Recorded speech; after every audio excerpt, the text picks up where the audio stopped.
Hey guys, what is up? It is me, the former film student, back today with another video, this time reviewing Tenet.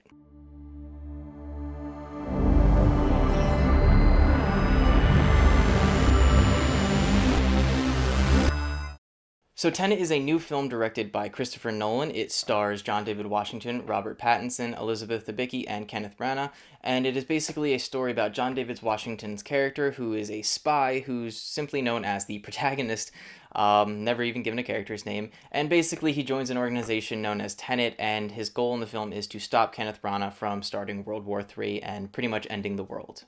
So, guys, as always, I always look forward to a Christopher Nolan film. I don't think you can be a fan of movies and not look forward to a Nolan film, even if you're not one of his biggest fans. I myself, I'm not the biggest fan of Nolan. I still really appreciate his films and his abilities as a director. I just personally don't put him in my top five for a couple different reasons that I don't really want to get into. It's nothing personal. I don't have anything against Nolan. I'm not one of those people who's super angry at him right now for wanting people to go see his movie in a theater. If I spent a couple years of my life working on a film and, really put all my effort and time and soul into a project just for people to not be able to see it in a theater, I'd be frustrated too. So I understand where he's coming from.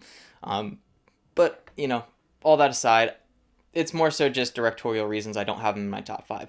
But that being said, I always look forward to a Nolan film for one main reason, and it's he always has this uncanny ability to take a genre and to take a story concept that we've seen dozens of times and really infuse his own originality and creativity into it and really just give us something very unique, something new, something fresh. And Tenet is no exception to that. Guys, I'm going to say I really enjoyed watching Tenet. It was a really great movie to introduce people back to theaters after theaters had been closed down for so long due to the quarantine and COVID and all of that unfortunate stuff. But yeah, it is a loud, fun, action-packed film that I think is just the type of movie that you want to go with your family or a group of friends or your significant other and just, sit back, grab some popcorn, grab some soda, maybe some candy, and just really take in the experience. And that's what Nolan films are, in my opinion. They are experiences. He always really makes these really loud, really fun, entertaining movies that are still well crafted from a directorial and from a technical standpoint, and I think that's what I appreciate about him so much is that, very similar to Tarantino, he is one of the last few remaining directors in the Hollywood stratosphere that can really sell a movie based on his name alone. He could make a film with a cast that you've never heard of before, a cast of just actors and actresses that you have just never heard of before, very unknown people, and because he's Christopher Nolan, it would still sell. He'd still be able to get funding for it, and it would still, do really well in theaters and make a lot of money because he's just that talented at making these large-scale blockbusters, but still making them in a way that, you feel like you're watching a director's work. You're not just watching a committee of suits, a bunch of producers wearing, a nice tie and a nice suit, just, check off boxes of this is what audiences want to see. Nolan still, makes very individual movies. He makes movies that really feel like his own, and I just very much so appreciate that. So like I said, I really enjoyed watching Tenet. I'll get into the positives first. This movie has gorgeously filmed action scenes. The inclusion of time inversion is what I love so much about this movie. And if you guys have seen the trailers, you know what this movie is sort of about. It has the inclusion of what they call time inversion, which is sort of this film's version of time travel. And one of the things that I think they do really well is not just utilize time inversion in a really fun and creative way in a multitude of scenes, but they do a really good job of explaining time inversion. Early on in the film, around the first act, I think Nolan does a really good job of doing an exposition scene that I think some people may consider a little too exposition heavy, but I think it's much needed for something like this that's a little bit more complicated than your average time travel. It's not, Back to the Future time travel where you hop in a DeLorean and it sends you back to 1985. It's a little more complex than that. It's not just people that can get sent back, it's objects that are, time inverted and stuff like that. And I think they do a really, really good job of explaining it, in a very fast and concise way. They don't spend a lot of time on it, and they do sort of explain it a little bit more later on in the film because new characters enter the story and they needed it explained to them as well. So whether that was for story reasons or just so that they could have another excuse to explain it to the audience again, I just think it works really well in that regard. And the inclusion of time inversion is what I think makes this movie so unique and so entertaining. It really separates itself from a lot of other spy films in the genre because of that fact. The plot itself, and I'll get into the plot a little bit later, and my issues with it. But the plot itself is pretty cliche. You know, it's stopping a guy from ending the world, which we've seen in all the Mission Impossible movies, plenty of James Bond films, all the off-brand, spy movies that sort of try to imitate those other mainstream ones.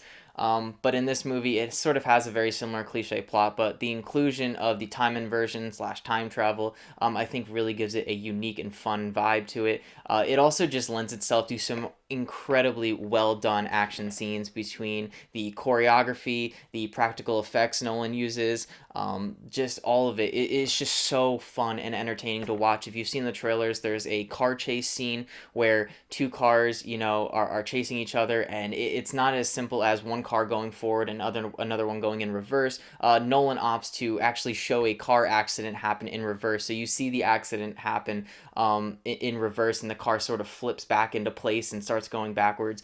It is so visually stimulating to watch and aesthetically awesome. I had such a good time watching it. There's a scene where a building blows up and is reassembling itself at the same time.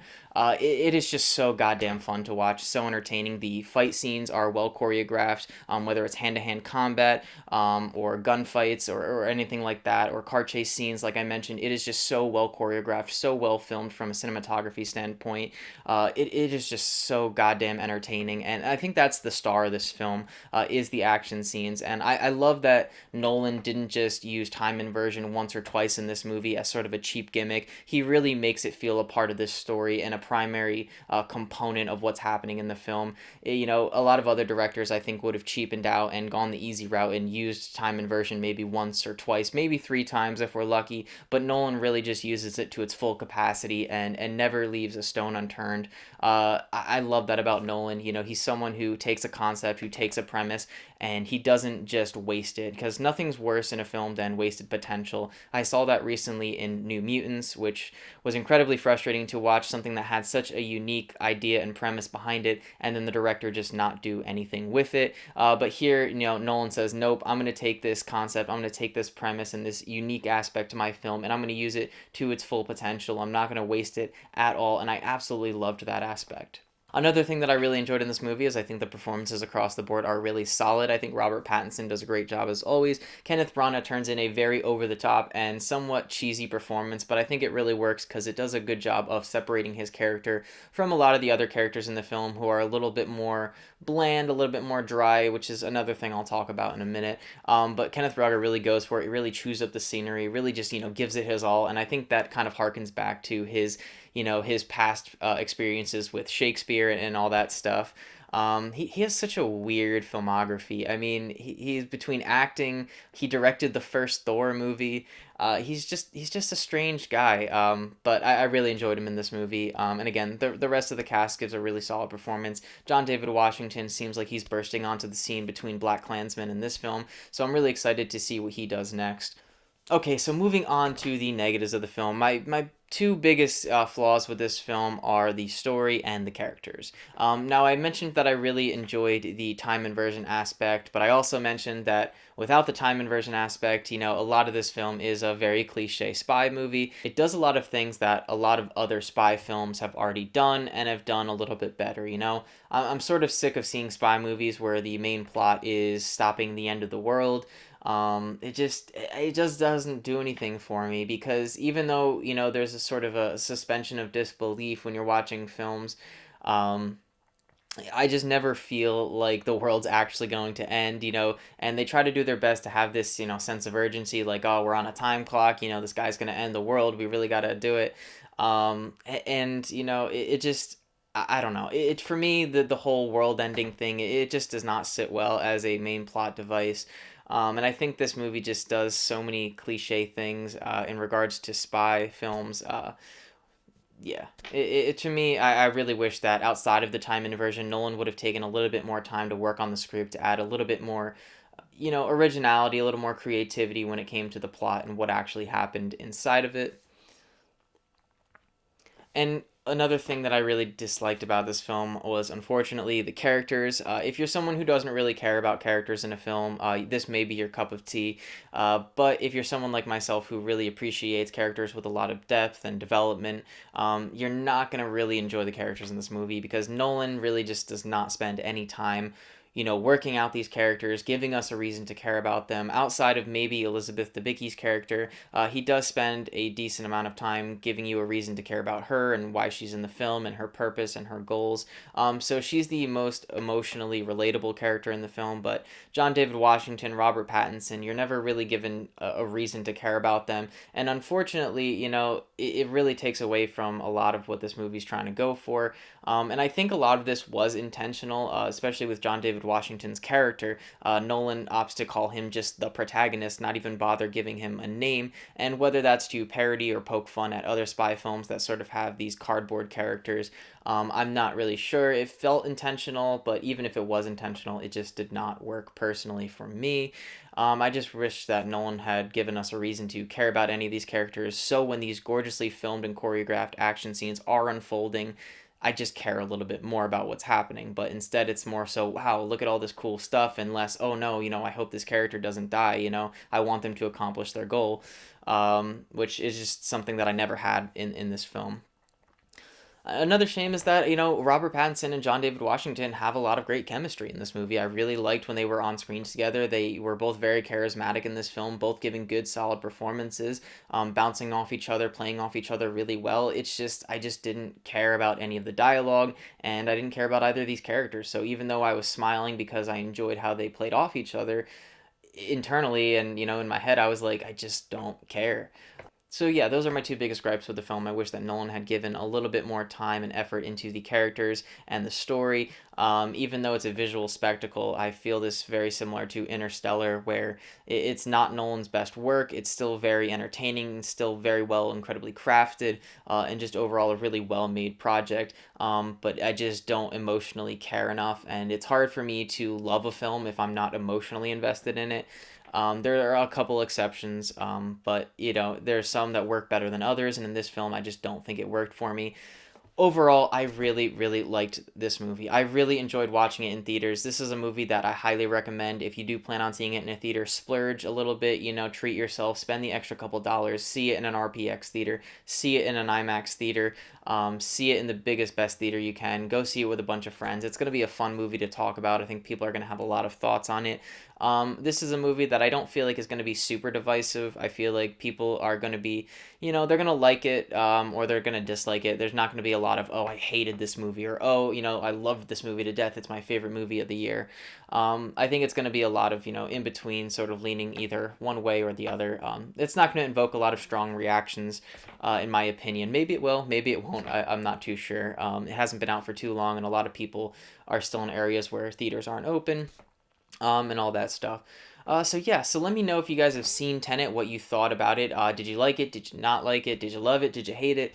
I'd love to know what you guys thought about it. I personally liked it a lot. There was a lot to like about this movie, but there was also some major stuff that I wish would have been done a little bit differently, and it could have been a really great film. I think the inclusion of time inversion was fantastic, and I love the way that Nolan explored it. That's by far the best aspect of the film, especially when utilized in action scenes. But overall, the story, the characters, a bit on the weaker side. So that's really all I have to say about this movie. I'm going to give Tenet a 7 out of 10. It's a really fun experience. It's a movie that you want to see in the biggest, best, loudest theater you can. But overall, it's not a movie that I'm super excited to watch again. It's probably one that I'll, give a year or two before I watch it again. It's not something that I'm super eager to sit down and watch. I feel like it's a movie that I sort of got everything that I needed to out of the first watch, and there's not a lot to take from a second watch. But yeah, so all of that being said, again, let me know what you guys thought in the comments down below. If you liked the video, make sure to click the like button. If you want to hear more from me, make sure to subscribe. Click the little bell button so that you get notifications anytime I upload videos. As I mentioned in my previous review of Charlie Kaufman's film, I'm Thinking of Ending Things, which you haven't seen that review, go check it out. Absolutely loved that movie, so if you want to hear my thoughts on it, go watch that. But I did mention I'm working on a couple big things. I'm sort of trying to work out a short film that I want to film in October, as well as another sort of series that I want to do in October on this channel that I'm really, really excited for. I don't know if it's going to be tangible or feasible, but I really hope that I can get it done. We'll see how much time I have. We'll see how much I work, and if I can squeeze in some stuff like that. And again, I'm also working on a video essay, a very long, very detailed video essay on one of my favorite shows of all time. So again, look forward to that. So yeah, that is all I have to say for today, and I will see you guys next time.